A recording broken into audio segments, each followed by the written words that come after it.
భగ్న హృదయంతో బందరు చేరుకున్నాడు నందకుమార్. అప్పుడే వచ్చావేం? అంది రమణమ్మ. పనుండి. అబద్ధమాడుతున్నావు. ఇంత రాత్రిలో రావాల్సిన పనేంటి?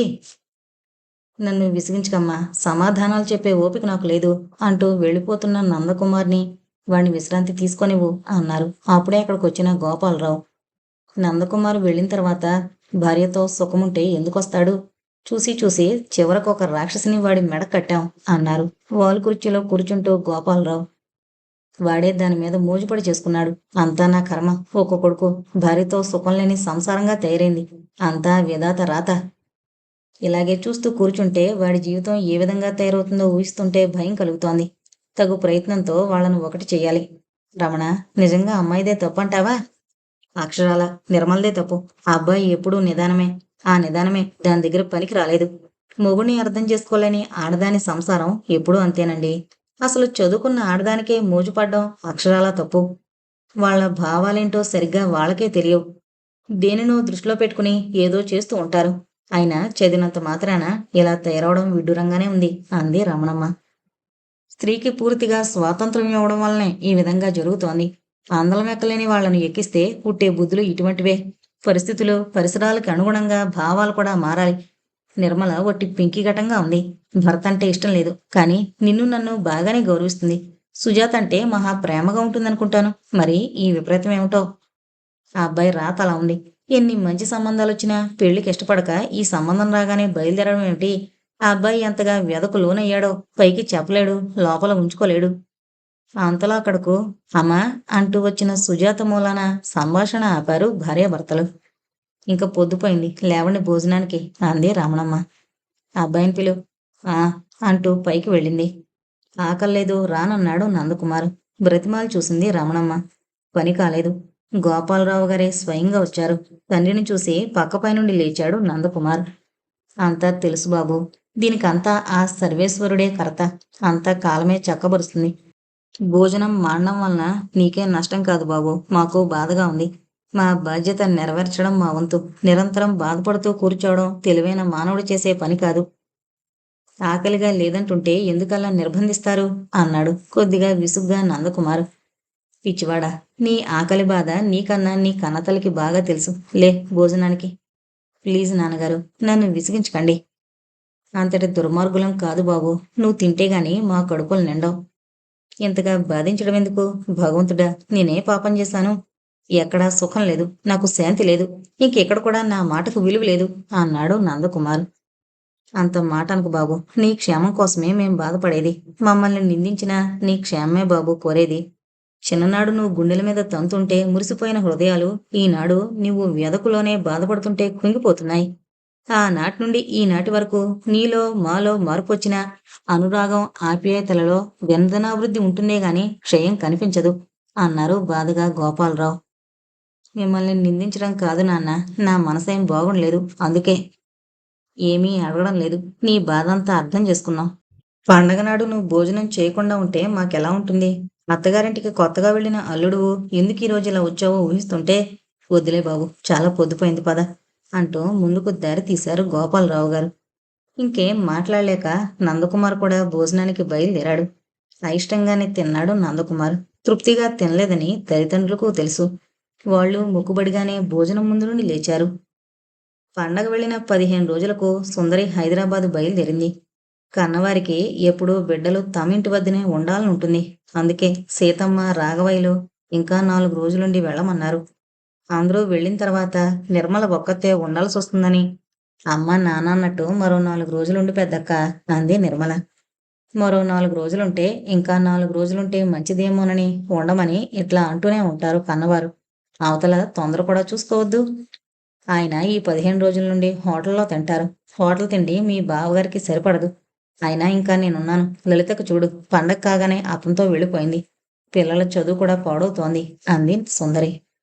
ఇది వరకు హోటల్లో తినకుండానే నిన్ను పెళ్లి చేసుకున్నాడేంటి? మనం వెళ్ళకముందు ఎలా ఉన్నా భర్త అయిన తర్వాత మన బాధ్యతను గుర్తించాలిగా. అంత కష్టపడుతుంటే ఉత్తరం వేసేవాడే. అంతా నీ తొందరే అక్క అంది నిర్మల. ఉత్తరం రాస్తేనే గాని కష్టం కలిగినట్లు కాదా? గంగు, ప్రతిమలు వెళ్ళారు. నేను వెళతాను నాన్న అంది సుందరి. సరే, నీ ఇష్టం. రేపు మంచిదే, బయలుదేరదు గాని అని వెళ్ళిపోయారు రాఘవయ్య గారు. కూతురు వెళ్లేందుకు సిద్ధపడ్డం వల్ల పసుపు, కుంకుమలు, మినపసున్ని, కాస్తంత ఊరగాయలు, లడ్డూలు, జంతికలు తయారు చేసింది సీతమ్మ. ఆ రాత్రి భోజనాల తర్వాత వరండాలో కూర్చున్నారందరూ. నిర్మల సుందరి పిల్లలను దగ్గరకు తీసుకుని వాళ్లతో ఆడుకుంటోంది. నిర్మల గురించి అక్కడున్నవాళ్లు ఆలోచిస్తున్నారు. ఇన్నాళ్లు గడిచినా ఎవరికీ చెప్పకుండా పండగ పూట వెళ్ళిపోయిన నందకుమార్ గురించి ఎన్నడూ నిర్మల ఆలోచించడం చూడలేదు. అసలు నందకుమార్ విషయమే తీసుకురాదు నిర్మల. ఒకవేళ ఎవరైనా తీసుకొస్తే మాటలు మరో మార్గానికి పట్టిస్తుంది. అది ఏంటో తెలియక తెగమక పడుతున్నారు. ఉన్నట్లుండి, మరి నీ ప్రయాణం ఎప్పుడు అంది సుందరి. ఉలిక్కి పడినట్లుగా భ్రమ చెంది, ఏం మీరందరూ వెళుతున్నారు, నేను కూడా ఇప్పుడే వెళ్ళిపోవాలనా? మరి కొన్ని రోజులు అమ్మా నాన్నలకు బెంగ లేకుండా చేస్తాను అంది నిర్మల. పాపం అతనికి ఎలా ఉంటుంది? బాగానే ఉంటుంది, అత్తయ్యుందిగా. అయినా నువ్వు లేకపోతే అదేమీ లేదు. అంతలో బయట నుండి ఎవరో పిలవడంతో బయటకు వెళ్ళిపోయారు రాఘవయ్య. పోనీ ఎన్నాళ్ళుంటావు? కొన్ని రోజులని చెప్పానుగా. వీలైతే హైదరాబాద్ కూడా వస్తావా? తప్పకుండా వస్తాను. బయట నుండి వచ్చిన రాఘవయ్య గారు, ఎక్కడికి వస్తానంటున్నావు అన్నారు నిర్మలను చూస్తూ. హైదరాబాద్ రమ్మన్నాను అని సమాధానమిచ్చింది సుందరి. పోనీ రేపే వెళ్ళు, హైదరాబాదు చూసినట్లు కూడా ఉంటుంది అన్నారు రాఘవయ్య గారు. అతనికి తెలపకుండా ఏమక్కర్లేదు. పోనీ రమ్మనమని రాయాలా అంది సుందరి. రాయని చోటుకి ఎందుకు వెళ్ళడం? పదక్క, నేను వస్తాను అంది నిర్మల. అక్కడికే వెళ్ళాలనుంటే మరోసారి పోవచ్చు, ఎందుకైనా మంచిది. ఇక్కడి నుండి బయలుదేరితే ముందు బందరు వెళ్ళమ్మా అన్నారు మళ్ళీ ఏదో బాధగా రాఘవయ్య. ఉత్తరం కూడా రాయని వాళ్ళింటికి వెళ్ళను నాన్నా. తప్పమ్మా. ఏంటో నిర్మల, అతనికంత అర్జెంటు పని రావడం, వెళ్ళిపోవడం నాన్నకు అమ్మకు భయంగా ఉంది. కోర్స్ నాకు కొద్దిగా ఉన్నా అంతగా పట్టించుకోనులే. ఎందుకైనా బందరు వెళ్ళడం మంచిదంటావు. అవుననుకో. అసలు నేను ఎక్కడికో రాను, ఇక్కడే ఉంటాను అంది కోపంగా నిర్మల. హైదరాబాద్ తప్పక రావాలి. నీ ఇష్టం, రేపైనా సరే. మరెప్పుడైనా అతన్ని కూడా తీసుకునిరా. అంతా హాయిగా 4 రోజులుందాం. చూడాల్సినవి చాలా ఉన్నాయి. ఇంతవరకు నేను చూడలేదు. మీ బావగారు రమ్మన్నా ఏంటో వెళ్ళాలని ఉండదు. మీరు తప్పకుండా రండి. అందరం చూడవచ్చు హైదరాబాద్ అందాన్ని అంది సుందరి. రేపు రాదులే అంది సీతమ్మ. ఏం అంది నిర్మల. 4 రోజులుండి వెళుదువు గాని. చి, అందరికీ నా మీద అధికారమే. ఎక్కడికో వెళ్ళను, ఇక్కడ ఉండను.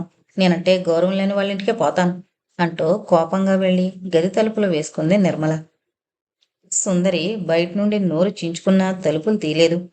సీతమ్మ, రాఘవయ్యలు నిర్మలను ఎలాగైనా బందరు పంపాలన్న అభిప్రాయంలోనే నిర్మల హైదరాబాదు ప్రయాణం ఆపారు. నందకుమార్ నిర్మలకు మధ్య ఏదో అగాధం ఉందని, వారా పండగనాడు ఏదో ఘర్షణ పడ్డారని తలచి భయపడ్డారు. 2వ రోజు బండికి బయలుదేరి సుందరి పిల్లలతో వెళ్ళిపోయింది. అప్పుడే సినిమా మొదలు పెట్టారు. అన్యమనస్కంగానే టికెట్ కొని హాల్లోకి అడుగు పెట్టాడు నందకుమార్. తెర మీద బొమ్మలు కదులుతున్నాయి. నందకుమార్ నయనాలు చలిస్తున్నాయి. మనసు మాత్రం ఎక్కడో ఉంది. అసలు విజయవాడ నుండి వచ్చిన దగ్గర నుండి ప్రతిరోజుకు క్షీణగతి నందకుమార్లో తెలుస్తూనే ఉంది. పరధ్యానం ఎక్కువైపోయింది. బద్ధకంగా ఒళ్ళు విరుచుకున్నాడు. ఆ సమయంలో నందకుమార్ చేయి పక్కనున్న ప్రేక్షకురాలకి తగలడంతో సన్నగా రోగ్ అని అన్నట్లు అస్పష్టంగా వినగలిగిన అర్థం చేసుకున్నట్లే ఫీల్ అయ్యాడు నందకుమార్. జీవిత పరిధులను ఆలోచిస్తున్నాడు. అలా ఆలోచనలు ఎంతసేపు చేశాడో తెలీదు. ఇంటర్వెల్ అయింది. బాల్కనీలోని లైట్ల కాంతిలో చేయి తగిలిన ప్రేక్షకురాలు ఆ రోగిని చూడాలని నందకుమార్ వైపు తిరిగింది. అస్పష్టంగా పాలిపోయిన నందకుమార్ ముఖాన్ని పోల్చుకోవడం కష్టమైంది. సాగరంలోని కల్లోలల్లా హృదయంలో రేగిన సల్లాపానికి ఎడారిలోని ఎండమావుల్లా భ్రమపడ్డదేమో తను అనుకుని, ఏమైనా ధైర్యంగా కష్టంగా ఆ నందకుమార్ని పోల్చుకుని సన్నగా ముందు నోరు జారి అన్నందుకు బాధగా అదో మాదిరి అభిమానంతో నందు అంది కృష్ణవేణి. ఆ పిలుపు కొన్ని సంవత్సరాల ముందు విన్న నందకుమార్ గాలానికొన్న ఎరను అందుకోవడానికొచ్చి చిక్కుబడిన చేపల ఎక్కడో తిరుగుతున్న నందకుమార్ హృదయం నందు అన్న పలకరింపు గాలపు కుక్కానికి ఈ లోకానికొచ్చాడు. మళ్ళీ నందు అంది. పక్కకు తిరిగాడు. భారమైన మనస్సును సంధించి బరువుగా మూసుకుపోతున్న కళ్ళను విపారితం చేసి మెల్లగా తలను పక్కకు తిప్పాడు నందకుమార్. హృదయపు అరల్లో మురుగున పడిన వాల్తేరు జీవితపు స్మృతులు ఒక్కొక్కటి కదిలాయి. 2-3 నిమిషాలు ఆలోచించి చివరకు కృష్ణ అని అనబోయి కృష్ణవేణి అన్నాడు నందకుమార్. అంతలో హాల్లో లైట్లు ఆరిపోయాయి. కృష్ణవేణికి ఇక సినిమా చూడాలనిపించలేదు. నందకుమార్ గత జీవిత పుటలను తిరగవేశాడు. ఇద్దరూ ఆలోచనలోనే ఉండిపోయారు. సినిమా వదిలిపెట్టగానే ఇద్దరూ బయటకొచ్చారు. ఇక్కడికి ఎప్పుడొచ్చావు అన్నాడు కృష్ణవేణి పక్కగా నడుస్తూ నందకుమార్. 4 రోజులైంది. ఎవరన్నా బంధువులింటికొచ్చావా? కాదు, ఎల్ఐసిలో పనొచ్చింది, వచ్చాను. ఇక్కడ నాకు నువ్వు తప్ప బంధువులు లేరులే అంది. నందుకు మారుపక్క నడుస్తూ కృష్ణవేణి. మళ్ళీ నువ్వేం చేస్తున్నావు? ఏజే కళాశాలలో పనిచేస్తున్నాను. లెక్చరర్ అన్నమాట. ఇంకా నువ్వు? జంటనయ్యాను. మరి నువ్వొక్కడవే? ఇరకాటంలో పడ్డాడు. నేనొక్కడనే వచ్చా, సినిమాలంటే ఇష్టం ఉండదు అన్నాడు నందకుమార్. చాలా దూరం నడిచాం, నువ్వు ఎక్కడి దాకా వెళ్ళాలి అంది కృష్ణవేణి.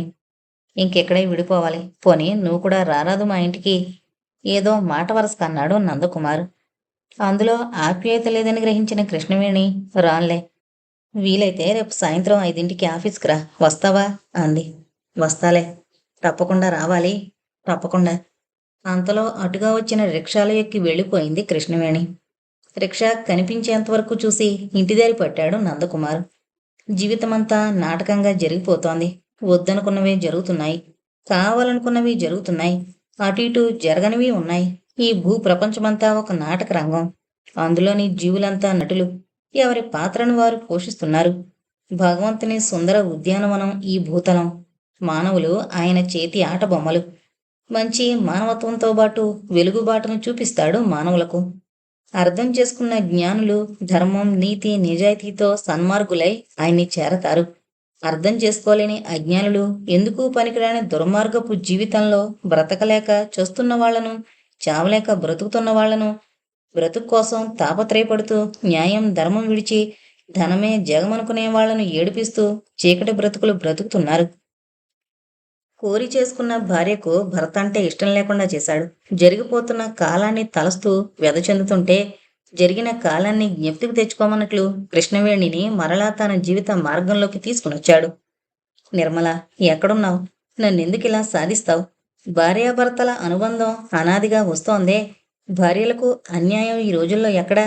సంసారమనే బండికి 2 చక్రాలు భార్యాభర్తలేగా. ఎవరు ఇరుకున పడ్డా, ఎవరు నష్టపడినా రెండో వారికి కూడా నష్టమే కాని సుఖముండదు. సూక్ష్మంగా తెలుసుకోగలిగిన జ్ఞానాన్ని చదువు వల్ల గ్రహించగలిగిన అజ్ఞానంగా ఎందుకిలా బాధ పెడతావు? నిన్ననేం లాభం? మనని ఈ విధంగా ఆడిస్తోన్న విధిని అనాలి. ఏమో, ఆయన మాత్రం ఏం చేయగలడు? నీ పుర్రెకు పుట్టిన ఈ బుద్ధే నిన్ను నన్ను ఇలా ఆడిస్తోంది. అసలు నువ్వు నన్ను గుర్తించగలుగుతావా? ఈ భగవంతుని చక్రవ్యూహంలో ఉన్న ప్రతి జీవి ఇలాగే ఉంటుంది. అందరికీ ఉన్న బంధమేనన్నా నిజానికి గ్రహించగలుగుతావా? నీరు, చివరికి నా ఆఖరి క్షణాల్లోనైనా ప్రేమగా నీ సమ్మతిని వింటే అంతే చాలు, అంతే చాలు. ఈ విధంగా నందకుమార్ ఆలోచనలు సాగుతూనే ఉన్నాయి. ఎంతకో ఆలోచనలు తెగక విసుగు పుట్టి మళ్ళీ బజార్లోకి వచ్చాడు నందకుమార్. అప్పుడే లోపలికి అడుగు పెడుతున్న రాఘవయ్య గారు నిర్మల రేడియో ముందు ఉండడం చూసి, ఎలా ఉందమ్మా అని అడిగారు. ఏంటి అంది తండ్రి ప్రశ్న అర్థం కాని కుమార్తె నిర్మల. అదేనమ్మా, ఇప్పుడు ప్రసారమైన హరికథ ప్రమీలార్జునీయం అన్నారు రాఘవయ్య గారు. నువ్వెక్కడ విన్నావు అంది నిర్మల. ఎందుకు అటువంటి ప్రశ్న తండ్రి వేశాడో తెలుసు నిర్మలకు, అయినా తెలియనట్లుగానే ఉంది. నేను వెళ్ళిన చోట విన్నానులే, ఎలా ఉంది? తెలియంది కాదుగా నాన్న, చిన్నప్పటి నుండి వింటుందే. పర్వాలేదు, బాగానే చెప్పారు భాగవతార్ గారు అంది తేలిగ్గా తీసేస్తూ నిర్మల. వినడం కాదమ్మా, విజ్ఞతతో తెలుసుకోవాల్సింది, నేర్చుకోవాల్సింది ఏమన్నా ఉందా అని అడుగుతున్నాను. మీరు సూటిగా అడగండి నాన్న అంది నిర్మల కోపంగా. నీరు, నీకు కోపం ఎక్కువ, ఆలోచన తక్కువ. అందుకే భావి బ్రతుకు తలుస్తుంటే భయంగా ఉంది. భయమేమీ అక్కర్లేదు నాన్న. చూడు నిర్మల, ఒక త్రోవను నడుస్తుంటే దాని వల్ల కలిగే మంచి చెడ్లు, లాభనష్టాలు ఆలోచించాలమ్మా. జీవితం అంటే తెలియని నువ్వు ఆశయమంటూ ఎదురు చూస్తే నీకు మిగిలేది శూన్యమైన ఎడారి బ్రతుకు. భగవంతుడు పన్నిన చక్రవ్యూహానికి దూరంగా పారిపోవాలంటే మన బోటి వారలకు జరగని పని. అసలు ఆ మాయా విగ్రహుని మాయను తెలుసుకోలేరు. అబ్బా, ఇదంతా ఎప్పుడు చెప్పేదేగా, కొత్త ఏముంది? ఎక్కడికో వెళ్ళొచ్చావు, స్నానానికి పదా అంది విసుక్కుంటూ నిర్మల. నా జీవితానికి అలుపు ఆయాసం లేదమ్మా. ప్రమీల నీకంటే ధైర్యంలోనూ శౌర్యంలోనూ తక్కువనా? పుట్టిన కులం తక్కువదా? అర్జునుడు అంతటి యోధుడును ఎదిరించినా చివరకు అర్జునుని వివాహం ఆడింది ఎందుకు? నీ అంతటి తెలివి లేక, ఆలోచన రాక. వెర్రి వేషాలు వేయడం వల్ల లాభం ఉండదు. ఒకళ్ళు చెప్పి కొట్టి చేయించే వయసు కాదు నీది. ఆలోచించడానికి కావలసిన విజ్ఞానాన్ని అందించాం. సంస్కారం ఉంటే మంచిగా ప్రవర్తించు. అబ్బా పద నాన్న, అసలే తిరిగొచ్చావు. భోంచేసిన తర్వాత చెబుతూ గాని. బ్రతుకు భారమైన భోజనం తప్పడం లేదు అంటూ పెరటివైపు దారి తీశాడు రాఘవయ్య. నిర్మల వేడినీళ్లు తోడిచ్చింది. స్నానానంతరం ఒళ్ళు తుడుచుకుంటూ, నిర్మల, సావిత్రి గురించి తెలుసుగా. ఆవిడెంతటి ఆదర్శమూర్తి, ఎంతటి మహాపతివ్రత. భర్త ప్రాణాలే ముఖ్యమనుకుని ఎన్ని కష్టాలైనా అనుభవించి యముణ్ణి వెంబడించి మెప్పించి మాంగళ్యాన్ని నిలుపుకోలేదు. నీలాంటి ఆలోచనలు రాలేదా అన్నారు రాఘవయ్య తన ధోరణిలో. ఆ రోజులకు ఈ రోజులకు చాలా తేడా ఉందిలే నాన్న. ఏం లేదు, రోజులు మామూలుగానే ఉంటాయి. ప్రజల బుద్ధులే మారతాయి. ఒక నీడన నిలవడం ఆడదానికి అందం, ఆనందం, గౌరవం, పరువు, ప్రతిష్టానమ్మా. ఏదో మెలికలు తిరిగిన ఆలోచనలను సరిచేయడానికి కూర్చుంటే మంచి భవిష్యత్తు కూడా చేజారిపోతుంది. ఆ తర్వాత అఘోరించిన లాభం శూన్యం అన్నారు రాఘవయ్య గారు. నువ్వనుకున్నంత తెలివి తక్కువ దాన్ని కాదు నాన్న. తెలివి తక్కువ అనేది కొద్దిగా ఉంటే చాలమ్మా. పతనానికి దారి తీసే మార్గంలోనే అది పయనిస్తుంది. సరేగాని భోజనానికి పద నాన్న. ముందుకు నడుస్తూ ఆడదాని జీవితం ములగ చెట్టులా కూలిపోవడం సులభం తల్లి. మహావృక్షాన్ని అనే మర్రికైనా పెను తుఫాన్లో ముప్పు తప్పదు. భగవంతుడు నిర్మించిన ఈ ఆట స్థలంలో ఆయన ఆనందానికి ఏర్పరచుకున్న ఆ లీలామయుని ఆట బొమ్మలమమ్మ మనం. నీ చేతిలో బొమ్మ నీకెంత నునుపుగా ఉంటుందో ఆయన చేతిలోని మనం ఆయన చెప్పినట్లు చేయకుండా ఉండగలమా? ఒక జీవిగా ఈ భూప్రపంచంలోకి వచ్చినప్పుడే మనలను తన చక్రబంధంలో బంధించాడు. ఈ వివాహం అనేది నీకే కాదు, అధునాతనంగా వచ్చింది అంతకంటే కాదు, పూర్వీకుల నుండి వస్తున్న బంధం. ఇది చక్రబంధమమ్మా. జీవికి జీవికి ఏదో ఒక సంబంధం ఉండకపోతే ఈ జీవన ప్రపంచం ఎప్పుడో నశించిపోయేది. మనకి బ్రతుకుండదు. బంధము అనుబంధాలతోనే ప్రపంచం అనేది నిలిచుంది.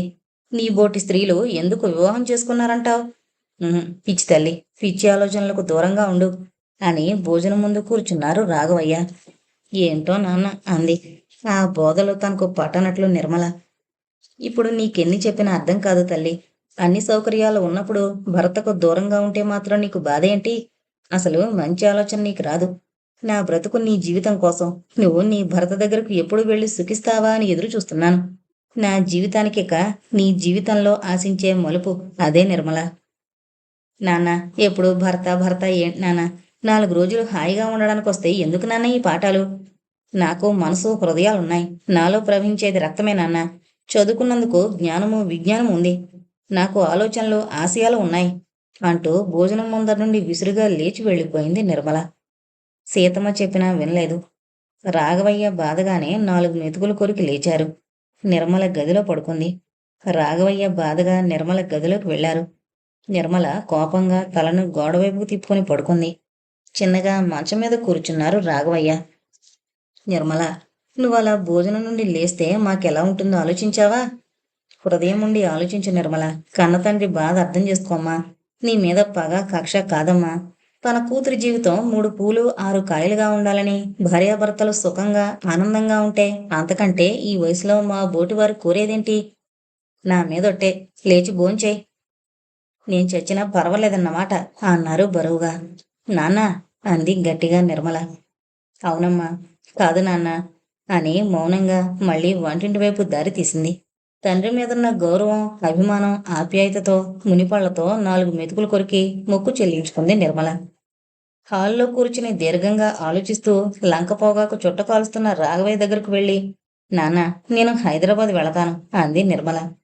అర్ధాంతరంగా నిర్మల నోటి నుండి ఆ మాట వచ్చేటప్పటికీ ఉలిక్కిపడి, ఎందుకు అన్నారు రాఘవయ్య. ఇక్కడ బోరుగా ఉంది నాన్న, 4 రోజులుండి వస్తాను. అక్కయ్య ఎలాగూ రమ్మందిగా. నిర్మల, నేనన్న మాటలకు కోపం కాదు నాన్న, ఏదో వెళ్ళాలనుంది. ఇప్పుడే ఎందుకా నిర్ణయం? ఏం నాన్న మరీను, నీ మీద కోపం ఎందుకు? వెళతాను నాన్న. సరే, నీ ఇష్టం. నిర్మలకు తన మీద కోపం లేదని తేలిగ్గా గాలి పీల్చారు రాఘవయ్య. మా నాన్న మంచివాడు, చాలా మంచివాడు. నాన్న, అమ్మతో నువ్వే చెప్పాలి. నేను వెళతానంటే వెళ్ళనివ్వదు అంది రికమెండ్ చేయమన్న ధోరణిలో నిర్మల ముద్దుగా. అంతలో అక్కడికి వచ్చింది సీతమ్మ. ఇప్పుడెందుకులే నిర్మల, చాలా నిదానంగా అంది. పోనీ వెళ్ళని అన్నారు రాఘవయ్య. అంతా నేర్పండి, మొదటి నుండి నేర్పారు, ఇలా తయారైంది, తిప్పండి, ఊళ్ళు తిప్పండి అని కోపంగా వెళ్ళిపోయింది సీతమ్మ. అమ్మ ఎప్పుడూ అంతే, నన్ను అర్థం చేసుకోలేదు. నువ్వు తప్పకుండా వెళుదువు గాని అన్నారు రాఘవయ్య. నిర్మల మౌనంగా లోపలికి వెళ్ళిపోయింది.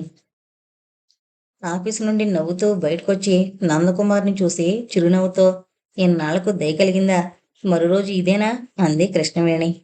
వీలు పడలేదు అన్నాడు నందకుమార్. తను అబద్ధమాడుతున్నాడని తనకు తెలుసు. వీలు పడలేదా? నీ శ్రీమతి వీలు పడనివ్వలేదా? లేకపోతే నువ్వే శ్రీమతిని వీడి రాలేకపోయావా అంది నవ్వుతూనే ఎత్తి పొడుపుగా కృష్ణవేణి. చాలా మారిపోయావు నందు. వాల్తేరులో ఉన్నదానికి ఇప్పుడు క్వైట్ డిఫరెన్స్ నీలో కనబడుతోంది. ఈ మార్పు వివాహం వల్ల వచ్చిందా, లేకపోతే లెక్చరర్ అయిన తర్వాత మారావా? ఏమైనా మార్పు నీలో ఉంది అంది 2 అడుగులు ముందుకు వేసి కృష్ణవేణి. చాలా రోజుల తర్వాత చూడడం వలన అలా అనిపిస్తోంది అన్నాడు సముచితంగా నందకుమార్. నవ్వింది కృష్ణవేణి. నవ్వవలసి వచ్చింది నందకుమార్కు. అప్పుడే ఆ దారే పోతున్న ముఖాలు వీళ్లను ఏదో వింతగా చూడడం చూసిన కృష్ణవేణి, ఈ రోజున మా ఇంటికొస్తావా అంది ముందుకు సాగుతూ. అందుకు సమ్మతంగా నవ్వి కృష్ణవేణిని అనుసరించాడు నందకుమార్. రామానాయుడుపేటలో ఉంటోంది కృష్ణవేణి. 2 గదుల కొంప, 40 రూపాయలకు అద్దెకు తీసుకుంది. ఆఫీస్ కూడా దగ్గరగానే ఉందన్న అభిప్రాయంతో. బందర్లో అంత అద్దె ఎక్కువన్నది వచ్చిన 3వ రోజునే గ్రహించినా తీసుకుంది. ఉన్నంతలో ఇల్లు డీసెంట్గానే ఉంది. సెపరేట్గా లేకపోయినా ఒక పక్కగా ఉంది. పక్క వాటాలో ఇంటి వాళ్ళు ఉంటున్నారు. ఇంటి ఆయన సుగుణ భూషణరావు కూడా చాలా మంచివారు. ఒక విధంగా వారితో ఉంటుంటే కృష్ణవేణికి హాయిగానే ఉంది. కృష్ణవేణి ఇంటికొచ్చేంత వరకు ఇంట్లో కృష్ణవేణి ఒక్కతే ఉంటుంది అనుకున్నాడు. కృష్ణవేణితో పాటు కృష్ణవేణి బామ్మగారు, అన్నపూర్ణమ్మ గారు కూడా ఉంటున్నారు. ఇంట్లోకి అడుగు పెట్టగానే నందకుమార్ని పరిశీలించి చూసి, మిమ్మల్ని ఎక్కడో చూసినట్లుంది, మీరు నందకుమార్ కదూ అంది అన్నపూర్ణమ్మ. ఆవిడ జ్ఞాపక శక్తికి ఆశ్చర్యపోతూ, అవునండి, మీకింకా జ్ఞాపకం ఉన్నానా అన్నాడు నందకుమార్. నీకు మేం జ్ఞాపకం లేకపోయినా నువ్వు మాత్రం మాకెప్పుడూ జ్ఞాపకం ఉంటావు అంది కృష్ణవేణి. ఆమె కంఠస్వరంలో ఏదో బాధను గ్రహించాడు నందకుమార్. అన్నపూర్ణమ్మ కృష్ణవేణిని ఒకసారి చూసి నందకుమార్ని చూసింది. నాకు ఎప్పుడూ జ్ఞాపకం ఉంటారు అన్నాడు నందకుమార్. అది తెలుస్తూనే ఉంది నందు. నీ మాటలు ఇప్పుడు నాలుక చివరి నుండి వస్తున్నాయి. ఎప్పుడో వస్తానని చెప్పి చాలా రోజులకు కలుసుకుంటేనే చాలా తొందరగా వచ్చావు. అటువంటిది ఎక్కడో ఉన్న మేము నీకెలా గుర్తుంటాం అంది ఎత్తుపొడుపుగా కృష్ణవేణి. మీకు పెళ్ళయిందా అంది అన్నపూర్ణమ్మ. మీకు అని అన్నపూర్ణమ్మ గారు సంబోధించేటప్పటికీ బాధగా, అలా బహువచన ప్రయోగం చేయకండి, ఏకవచన ప్రయోగం చాలు. మీరు అలా అంటుంటే చాలా బాధగా ఉంది అన్నాడు నందకుమార్. ఆ అలవాటు తప్పింది కదూ, సరేగాని నీకు పెళ్ళయిందా అంది మళ్ళీ అన్నపూర్ణమ్మ. ఆ బామ్మ, నీకు చెప్పలే, సినిమా హాల్లో కనిపించాడు, ఆ 2వ రోజే వస్తానని ఈ రోజు వచ్చాడు. శ్రీమతి విడనట్లుంది అంది కృష్ణవేణి. నవ్వి ఊరుకో కృష్ణ అంది అన్నపూర్ణమ్మ. నవ్వు కనిపించిన అన్నపూర్ణంలో సహజంగా బాధ లేకపోలేదు. సరేగాని మాటలతో సరేనా, వచ్చిన అతిథికి ఏమన్నా ఇస్తావా అంది అన్నపూర్ణమ్మ. అది నువ్వు చూడు బామ్మ. సరేలే అంటూ లోపలికి వెళ్ళిపోయింది అన్నపూర్ణమ్మ. కుర్చీలో కూర్చుని చుట్టూ అలంకరించబడ్డ ప్రకృతి దృశ్య చిత్రాలను వీక్షిస్తున్నాడు. కొంతసేపటి వరకు వారి మధ్య ఎటువంటి మాటలు సాగలేదు. అలా కూర్చోవడం బోరనిపించింది కృష్ణవేణికి. ఏంటలా ఇల్లంతా శోధిస్తున్నావు అంది. అబ్బే ఏం లేదని కృష్ణవేణి వైపు నవ్వుతూ చూసి చటుకున అక్కడే ఉన్న మ్యాగజైన్ అందుకున్నాడు నందకుమార్. నందు, అసలు నీకు రావాలని ఉండనట్లుంది. మొహమాటంగా రావడం దేనికి? ఎవరి కన్నీళ్లు తొడవాలనొచ్చావు అంది కొంచెం కష్టంగానే కృష్ణవేణి.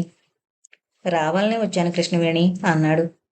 కృష్ణవేణి, కొత్తగా వచ్చి పిలుస్తున్నట్లుందే, అంతా మరిచిపోయావన్నమాట. మార్పు అవసరమనే, కానీ నేను మాత్రం మరిచిపోలేదు. నీ కర్మంటావు.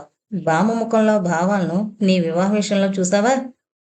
అవన్నీ ఎందుకులే, నువ్వు ఏమీ మాట్లాడినందుకు అని తలదించుకుని కూర్చుంది కృష్ణవేణి.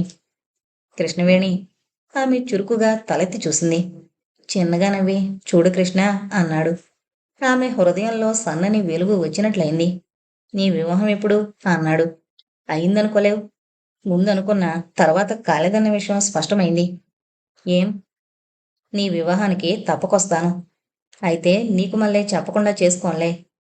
నీకు తెలియజేయాలనుకున్నాను. కానీ వీలు పడలేదంటావు. నా అభిప్రాయం ఉంటే వీలు ఉండకపోదు నందు. అయినా ఆ విషయాలెందుకులే అని ఇంకేవో చెప్పబోతుండగా అన్నపూర్ణమ్మ కాఫీ తీసుకునొచ్చి, అన్నట్లు మరిచిపోయాను పిల్లలా అని అడిగింది. నవ్వాడు నందకుమార్ తనకు అదృష్టమో అనుకుని. ఇంకా అంతవరకు రాలేదమ్మా. ఇవన్నీ నీకెలా తెలుసు? ఒకవేళ ఉంటే పెళ్లి విషయంలాగానే పిల్లల విషయం కూడా ఎవరైనా బయట పెడతారు అంది గొప్ప డిటెక్టివ్లా ఫోజు పెట్టి కృష్ణవేణి. కాఫీలైన తర్వాత మరికొంతసేపు విశ్రాంతికై ఎండ చల్లబడిన తర్వాత డాబా మీదకు వెళ్లారు. మౌనంగా మ్యాగజైన్లు తిరగవేస్తున్న నందకుమార్ని దీర్ఘంగా చూసి నిట్టూర్పు విడిచి, ఏంటో నందు, నీ మనసులో అగోచరమైన పరమ రహస్యం ఉన్నట్లుంది. యాంత్రికంగా జీవితం గడుపుతున్నట్లుంది అంది ఏదో గ్రహించినట్లు కృష్ణవేణి. అబ్బే, బాగానే ఉన్నాను అని మాత్రం అనగలిగాడు నందకుమార్. వ్యక్తిగతంలోకి వెళ్లకుండా కాలేజీ గురించి, స్టూడెంట్స్ విషయం గురించి అడిగింది. కాలేజీలో ఉండే పరిస్థితులు, విద్యార్థుల పద్ధతులు చెప్పుకున్నారు. తమ విద్యార్థి జీవితం గురించి జ్ఞప్తికి తెచ్చుకున్నారు మరికొంతసేపు.